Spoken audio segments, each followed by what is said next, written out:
Hi, Lee Sheps with Broadway Direct. Jane, hello. Hi, Broadway We met Direct. once. This series has been made for you. That's why I'm wearing sequins. Uh, we met once backstage at Den Yankees at City Center Oh, when awesome. you did that. When you did that years ago. So tell me about the mastermind of having you channel Billy Flynn through this second season. Well, the mastermind is all Cinco Paul. In what this creation of Schmigadoon to Schmicago is. I just love everything that he's written. This is my kind of show. This is if I was the lady watching it at home, it would be me. So, in this season, what was so fun was knowing that we were changing locations and time periods in musical theater to see what it would be and who we would all play. Once we heard we were going to Schmicago, I think we all were like, "Oh, who are we going to get to be?" Because in that genre, in that time period, I want to be everybody. And so I was like, who's going to get to be Sally Bowles? Who's going to get to be Billy Flynn? Who's going to get to be Roxy Hart? So I think it was one of those things where we were all just clamoring to read the first script. And when I got to my first page of Bobbie Flannigan, I lost it. I died. I couldn't believe it.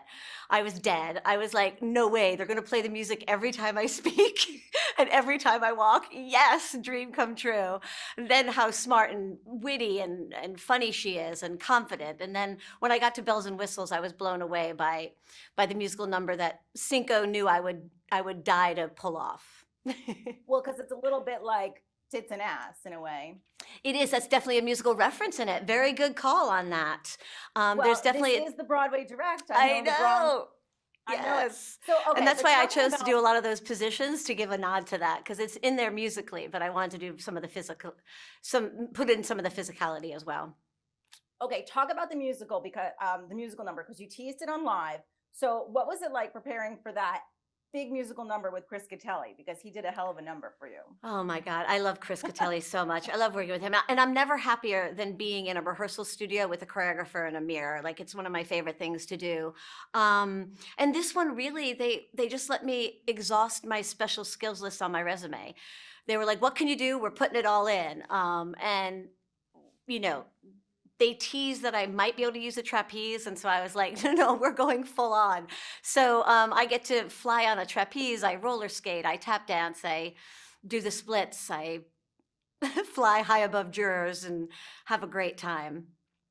You were known for your splits, so we were glad to see that. After She Loves Me, you know, Hilarious. um, I think I think fans would still love to see you actually play Roxy on Broadway. Has this ever been on the table?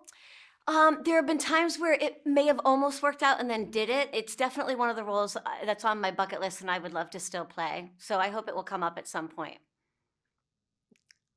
Tell me about some of the other characters that you channel this season that people might not necessarily, understand of like all the characters in one that you play within your character, Bobbie Oh, Flynn. interesting.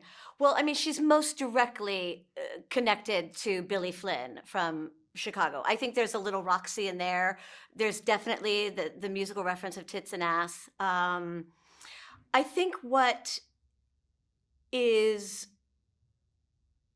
fun about what Cinco writes is how smart all of it is. I think, especially if you know musical theater, all of the characters having Mrs. Hannigan and Mrs. Lovett combined, and Just Sweeney dying. Todd, and Sally Bowles is connected to Sweeney Todd in such a clever, smart way. We're all so many facets of that time period of musical theater that I think if you don't know musical theater, you'll love this show. It's extremely entertaining, but if you do, you love it even more because you know all the levels and the intelligence that Cinco has written it on.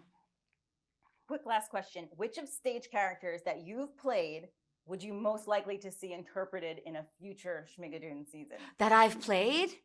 Yes. Oh, Lord. Get the roller skates out. Yeah, I knew that's the one you were maybe going for. I don't know. Or There's been the this new, trapeze also. there's been You this did a like little, new you did a little resurgence nine. of Starlight Express, rumors of it making a comeback. I don't really see it happening. Um, oh my gosh, I wonder. I mean, I think I would pick Carla from Nine just because I think it's a show and a character that I so deeply loved and cared for, and it meant so much to me in my career. And you did a little bit of it with the trapeze too, because you A came little bit. I down was on Silks in 9, but yeah, it's got a little bit of that flavor similar. in there.